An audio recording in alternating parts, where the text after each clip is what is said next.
Muy buenas noches a todos. Un gusto poder transmitirles aquí desde la Ciudad de México.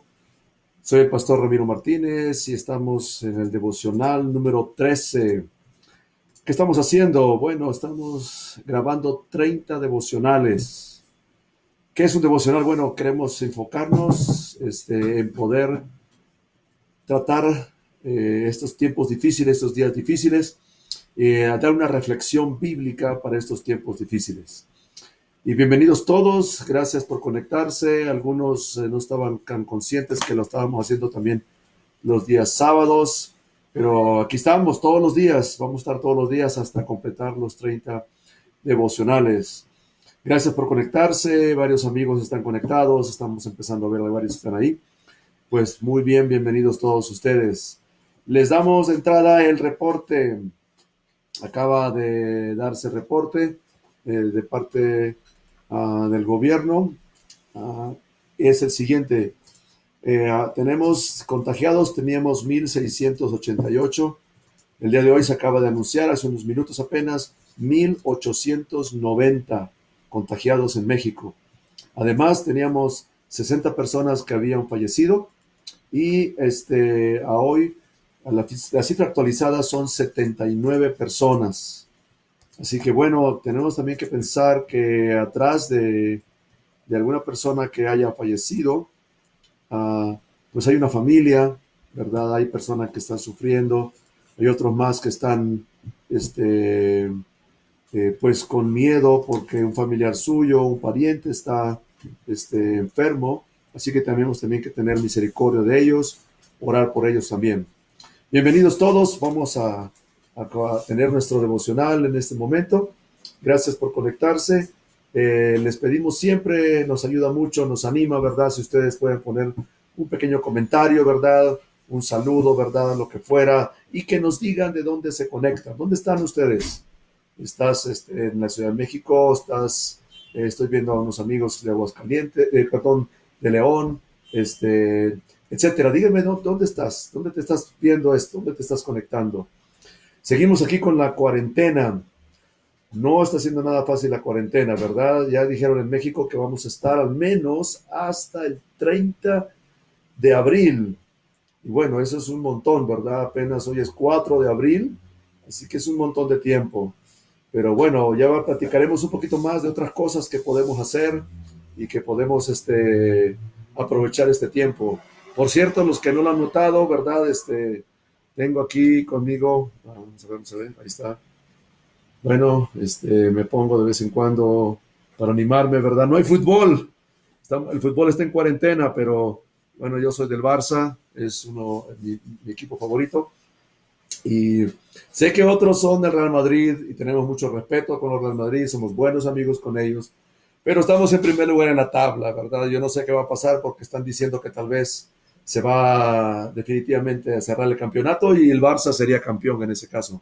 También los del Cruz Azul están contentos si eso pasara porque creo que van en primer lugar en la tabla del campeonato mexicano. Bien, muchas gracias a todos por conectarse. Gracias a varios amigos, a Donaldo, El Salvador, Jorge David. Saludos, sé que está fuera de la ciudad, me parece. Otros más que se están conectando. Aide Castillo, saludos también. El devocional de hoy va a ser nuestro último devocional con el tema que estábamos tratando de cómo saber si soy hijo de Dios. Estábamos justamente reflexionando porque las primeras devocionales que tuvimos hablamos cómo Dios es nuestro Padre y cómo Dios tenía control de las cosas y cómo Dios sabe lo que está haciendo y tiene un propósito en todas las cosas, especialmente cuando somos sus hijos y tenemos una relación especial con Él. Pero entonces llegamos al punto de pensar, bueno, ¿cómo estamos seguros de que yo soy hijo de Dios? Y entonces hicimos varios devocionales, desde el devocional creo número 8 o número 9. Empezamos a hablar de cómo saber si soy hijo de Dios. Hablamos de la consecuencia del pecado, también la importancia de considerar el pecado. Y hablamos de la solución de Dios que se llama Jesucristo. Y el día de hoy vamos a ver un texto del Nuevo Testamento para cerrar esta serie. Mañana ya continuaremos con otros temas de los devocionales, ¿verdad? Tengo varias ideas. Y si alguien tiene algún tema sugerido, alguna pregunta o algo que quisieran que tratáramos aquí en el devocional, por favor pónganlo, escríbanlo serían también bienvenidos. Hoy vamos a hablar, y como lo pueden ver en su título, de lo siguiente. Vamos a hablar de el mensaje de la iglesia primitiva. O sea, piensen un momento, por favor. Digamos, ¿qué mensaje, si tú lo pudieras resumir, el mensaje que da cada una de las diferentes religiones, cuál sería el mensaje principal? Si tú vas con los budistas, ellos te van a decir que para quitarte el sufrimiento, porque el problema es el sufrimiento y los deseos que tenemos y se quitan con la meditación. Si tú fueras hinduista, te dijeran que vas a tener que hacer sacrificios a los dioses para que ellos te concedan salud y te concedan cosas buenas y tienes que portarte bien para que en la siguiente reencarnación, ¿verdad?, tengas un mejor karma y reencarnes, digamos, en la escala más alto hasta llegar al nirvana. La mayoría de las religiones llamadas cristianas te van a decir que te portes bien y que seas una buena persona, que guardes los mandamientos, porque entonces te vas a poder ir al cielo. Hermanos, amigos, esto es lo más alejado del mensaje bíblico. No son tus buenas obras. Hemos venido platicando esto. Eso hablamos también cuando hablamos el ejemplo de Caín y Abel, hace 2 devocionales. Hablamos el día de ayer acerca de la Pascua y cómo la clave es la fe en Jesucristo. No la fe simplemente como muchos dicen, ¿verdad? Bueno, sí creemos en Cristo y ya está, sino como el mensaje central. ¿Qué es el mensaje central? Eso es lo más importante. Tal vez si vas con los de pare de sufrir, te van a decir, ¿verdad?, que tengas fe para que se te quite su sufrimiento. Bueno, no sé qué estén diciendo ellos ahora en este tiempo, ¿no? Porque sería interesante porque cuando toda la humanidad está sufriendo, el Señor Jesús dijo que siempre tendríamos el sufrimiento con nosotros. Así que bueno, ¿qué es el mensaje de la iglesia? Si pudiéramos tener a Pedro, el mismo apóstol Pedro, dando un mensaje, ¿qué mensaje nos daría? ¿Qué nos diría? Interesante porque el Papa ha dado varios mensajes, ¿verdad? De ánimo, entiendo que es una buena persona y trata de dar algún mensaje de ánimo, ¿verdad? Y se aprecia en un sentido, ¿verdad? Pero no es el mensaje que daría Pedro. Yo te voy a leer de la Biblia el mensaje que daría Pedro. No es pórtate bien, no es ve a la iglesia, sé una buena persona, ayuda al prójimo, y todo esto son cosas buenas, pero no es el mensaje central. Y esta diferencia es tan grande como del cielo al infierno. Todos usan las mismas palabras y a veces se crea una confusión en el lenguaje. Fíjate lo que dice y te voy a contar un poco la historia. Esto sucede después de la resurrección de Cristo, tal vez unos cuantos años después de la resurrección de Cristo. Y aquí tenemos el caso donde había un hombre centurión romano llamado Cornelio. Este hombre Cornelio era un buen hombre. Te voy a leer de Hechos capítulo 10, un versículo nada más, o primero o segundo versículo, para explicarte quién era Cornelio. Él no era un judío, era romano y era un soldado, tenía un puesto importante, era un centurión. Dice así, Hechos capítulo 10, versículo 1. Había en Cesarea un hombre llamado Cornelio, centurión de la compañía llamada La Italiana, piadoso, temeroso de Dios con toda su casa, y que hacía muchas limosnas al pueblo y oraba a Dios siempre. Mira, Cornelio era un buen hombre, cumplía con su trabajo, daba limosnas, hacía oraciones, ayudaba a la gente. Estoy seguro que todo el mundo lo quería y todo el mundo decía, Cornelio, te vas a ir al cielo con todo y zapatos. Nada más alejado de la verdad. Porque Cornelio necesitaba una cosa más y la cosa más importante, volver a nacer. Recuerde lo que estudiamos de Nicodemo. No puedes entrar al reino de Dios si no has vuelto a nacer espiritualmente. Y hablamos qué significa esto, ¿verdad? Y hoy lo vamos a ver qué es lo que sucede.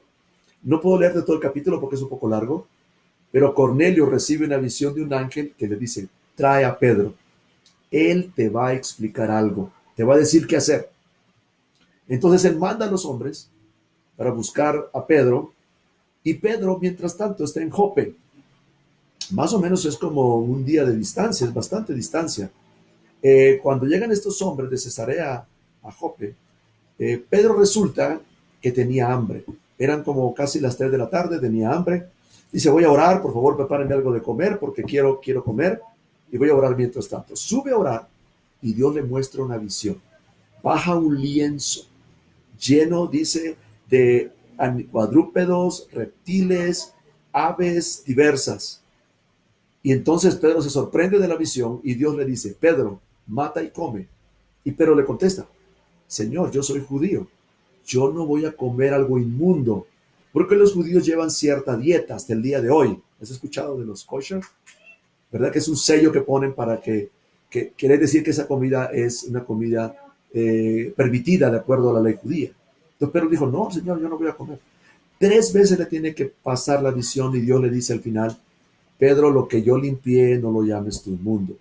Exactamente estaba ahí. Cuando llegan los hombres que mandó Cornelio, le dicen, pero nos piden que te traigamos porque Cornelio quiere verte. El Espíritu le dice a Pedro, tienes que ir con esos hombres. Pedro entonces, bueno, ya era un poco tarde, entonces duermen ahí y al día siguiente parten hacia la casa de Cornelio. Cuando llega con Cornelio, ¿verdad? Es muy interesante porque en la cultura los judíos no tienen trato con los gentiles. Para un judío, un gentil es un perro, literalmente le llamaban perros. De hecho, por esta visita, Pedro tiene problemas porque los otros judíos le reclaman, le dice, ¿qué fuiste a hacer a la casa de los gentiles? Y en la mente de Pedro pensaba que el plan de la salvación de Dios solamente era para los judíos. Algo que nos pasa también a nosotros, ¿no es cierto? Pensamos que la salvación solamente es para nosotros, nuestro pueblo, nuestra gente, cuando Dios está pensando en todos los pueblos de la tierra, en todos los grupos étnicos de la tierra, hasta lo último de la tierra, dijo el Señor Jesucristo. Bueno, entonces, versículo 28 quiero leerte porque cuando Pedro llega, él comienza con las siguientes palabras explicando por qué estaba ahí. Y les dijo, estas son las palabras de Pedro, Hechos 10:28. Y les dijo, vosotros sabéis cuán abominable es para un varón judío juntarse o acercarse a un extranjero. Pero a mí me ha mostrado Dios que a ningún hombre llame común o inmundo, por lo cual, al ser llamado, vine sin replicar. Bueno, fíjate qué entrada, ¿no? Tú no llegarías a una casa de alguien y decirle, tú sabes qué inmundo es para mí entrar a tu casa, ¿no? Pero así entró Pedro, porque era la verdad. Estoy seguro que Pedro estaba incómodo, porque no estaba con los gentiles. Nunca había entrado a la casa de un gentil, ni siquiera hablar con él o tocarlos, porque para ellos, en el concepto judío, los gentiles que no guardaban la ley contaminaban con solo tocar a los judíos, y por eso ellos los evitaban y los llamaban perros inmundos, ¿verdad? Pero aquí tienes a Pedro. ¿Por qué está ahí Pedro? Por el amor de Dios, porque el amor de Dios es para todas las personas, de todas las etnias, de todos los pueblos, la gente indígena de cada una de las etnias que hay en México. No sé si tú sabías este dato, pero en México hay, eso está registrado, se ha estudiado, el gobierno tiene algo de información de esto, pero si entras a etnopedia.org, así como se escucha, etnopedia.org, ¿sí? En México tenemos 364 grupos étnicos y cada uno de ellos debe de conocer el mensaje de Jesucristo. Y bueno, aquí está Pedro, incómodo, llega a este lugar. ¿Quién lo llevó ahí? Lo llevó Dios, casi a fuerzas. Y él aún llega con una muy mala presentación. Ustedes saben qué inmundo es para mí estar en este lugar, pero bueno, Dios me ha traído y aquí estoy. ¿Qué quieren? Cornelio le relata la historia y dice, bueno, pues a mí solamente un ángel me dijo que te trajera. Y entonces Pedro, aquí está el discurso de Pedro, que es lo que dice, no habla mucho, fíjate, y responde de la siguiente manera, te lo voy a leer. Estoy en Hechos, capítulo 10, versículo 34. Y estamos viendo, ¿verdad? El mensaje de la iglesia primitiva. ¿Qué predicaba Pedro? Si a ti te dijeran, ¿cuál es tu predicación? ¿Qué sería tu predicación? Vas a hablar nada más 3 minutos. ¿Qué sería tu mensaje? Pórtese bien, guarden los mandamientos, ayuden al prójimo, busquen a Dios. Esto no es el mensaje. Esto no es el evangelio. El evangelio, te lo voy a resumir en una sola palabra. Jesús. El evangelio es Jesús. Si tú tienes otro mensaje, no es el verdadero evangelio. Es un falso evangelio. El verdadero evangelio es uno solo y es Jesús. Es una persona, no es una teología, no es un rito, no es una ceremonia. Es Jesús que te ama y te está buscando. Déjame leerte lo que dijo Pedro. Entonces Pedro, versículo 34, Hechos 10:34, abriendo su boca dijo, en verdad comprendo que Dios no hace excepción de personas, sino que en toda nación, toda etnia, se agrada de aquel que le teme y hace justicia. Y le puso Dios a Cornelio, que era un hombre temeroso, pues el mensaje para todos, ¿no? Para que no le fuera tan difícil a Pedro. Versículo 36. Aquí está el mensaje. ¿Qué es el mensaje? Dios envió el mensaje, Dios envió mensaje a los hijos de Israel, anunciando el evangelio de la paz por medio de Jesucristo. Este es Señor de todos.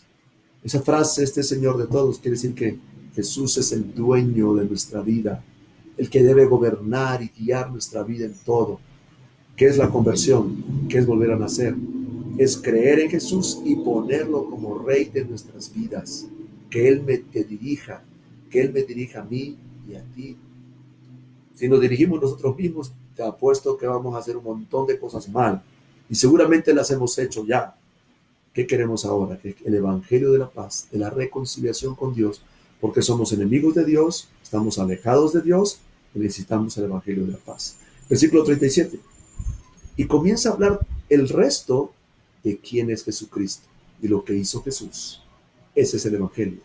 Vosotros sabéis lo que se divulgó por toda Judea, comenzando desde Galilea, después del bautismo que predicó Juan, cómo Dios ungió con el Espíritu Santo y con poder a Jesús de Nazaret, y cómo éste anduvo haciendo bienes y sanando a todos los oprimidos por el diablo, porque Dios estaba con él. Está demostrando la vida de Jesús, la perfección, el Cordero sin mancha, el Cordero perfecto. Y nosotros somos testigos de todas las cosas que Jesús hizo en la tierra de Judea y en Jerusalén. Esto no es un sueño, no es una visión, este es un testigo ocular que está narrando los hechos. No es una historia inventada, no es un mito, no es una leyenda. Es un testigo que esté diciendo, lo vimos nosotros. A quien mataron, a Jesús, mataron colgándole en un madero. Así muere Jesús, crucificado en un madero, colgado, ¿verdad? Y murió después de que le azotaron. Él fue muerto en una cruz, ¿verdad? De acuerdo a lo que hacían los romanos. La crucifixión era una forma de muerte de los romanos, no de los judíos. Es interesante que Jesús murió así porque sí estaba profetizado. A Jesús, versículo 40, levantó Dios al tercer día, la resurrección de Cristo, e hizo que se manifestase, no a todo el pueblo, sino a los testigos que Dios había ordenado de antemano, a nosotros que comimos y vivimos con Él, después que resucitó de los muertos. Muy interesante, cuando resucitemos de los muertos con Jesús, vamos a poder comer y beber también, así como está diciendo aquí. Y Pedro está diciendo, todo lo vimos, no era un espíritu, no fue un sueño, comimos y bebimos con Él.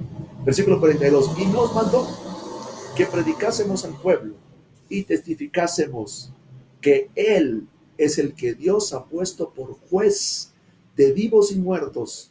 Cuando tú y yo moramos, vamos a ir a un juicio y ese juicio lo va a estar dirigiendo Jesucristo, porque Él es juez de vivos y muertos. De este dan testimonio todos los profetas. Ya te leí de Moisés, en Éxodo, en Génesis, y todos los profetas, podría tener 39 devocionales nada más de eso, hermanos. Versículo 43 para cerrar. De este dan testimonio todos los profetas, que todos los que en él creyeren, fíjate, esta frase es tan importante, que todos los que en él creyeren recibirán. ¿Qué hay que hacer? Ser buena persona, ir a la iglesia, portarse bien, ayudar a los pobres, todo eso está bueno, pero no te va a dar la salvación. Todos los que en él creyeren y se entreguen a Jesús recibirán el perdón de pecados por su nombre. Recibirán el perdón de pecados por su nombre. Mientras aún hablaba Pedro estas palabras, el Espíritu Santo cayó sobre todos los que oían el discurso. Y los fieles de la circuncisión que habían venido con Pedro se quedaron atónitos de que también sobre los gentiles, porque para ellos era una novedad, ¿no?, se derramase el don del Espíritu. Este es el mensaje de la iglesia primitiva. Jesús, su vida, su muerte, su resurrección. Si tú te arrepientes de tu estilo de vida, de haber creído otra cosa, de ser orgulloso, de ser independiente, y tú dices, Jesús, perdóname, me arrepiento, creo en ti. Fíjate, aquí no hicieron una oración. Pedro no les pidió que hiciesen una oración. A veces a algunos les ayuda a hacer una oración, y está bien si tú quieres hacer una oración y pedirle a Cristo que venga a tu corazón. Pero lo que tienes que hacer es creer en Él. Arrepentimiento y fe son los dos requisitos para entregarnos a Jesús y volver a nacer.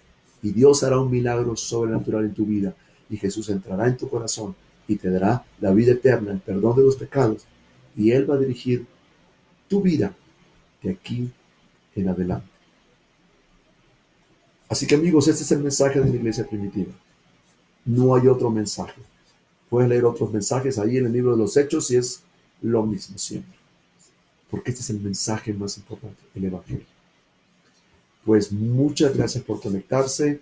Te doy una idea. Si tienes un amigo que quieres predicarle de Cristo, ¿por qué no le mandas algunos de estos devocionales? Y puedes iniciar con él una conversación. Y le dices, mira, ¿qué te parece esto? Vamos a platicar. Y cuéntale cómo tú te convertiste a Cristo. No sé. Pues gracias a todos por conectarse. Es para mí un gozo, un privilegio estar conectado y saber que ustedes están también pendientes, algunos, ¿verdad? Yo sé que tantas cosas, ¿no? ¿Sabe lo que está pasando ahora? Estamos saturados ahora. Tenemos demasiados mensajes, ¿verdad? Bueno, en un sentido, ¿no? Pero qué bueno. Gracias. Un saludo para todos. Estoy viendo a varios de los que están aquí conectados. Saludar rápidamente. Ya saludé a algunos.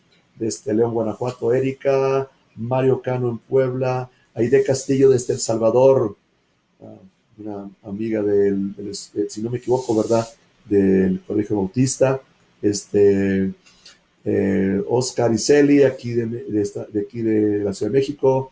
Desde Virginia, José Mejía, Paco Núñez, Pablo, un saludo, mi sobrino, ¿verdad? Claudia, mi esposa, también gracias, saludos a todos, muy bien. Y también Luz Escudero hasta Cozumel. Dios me les bendiga, hermanos. Vamos a continuar. Guarden las recomendaciones, por favor. Tengamos paciencia y yo sé que Dios tiene propósitos que va a cumplir. De esto les iré platicando mañana. ¿Qué propósitos tiene Dios? ¿Qué está haciendo Dios con esto? Vamos a hablar un poquito de esto. Y gracias. Dios les bendiga. Compártanlo, por favor. Busquen Iglesia Roca de Vida en YouTube y ahí aparece. Es más fácil compartirlo a partir de YouTube. Dios los bendiga. Mucho gusto de estar con ustedes. Javier López González también se está uniendo, otros más.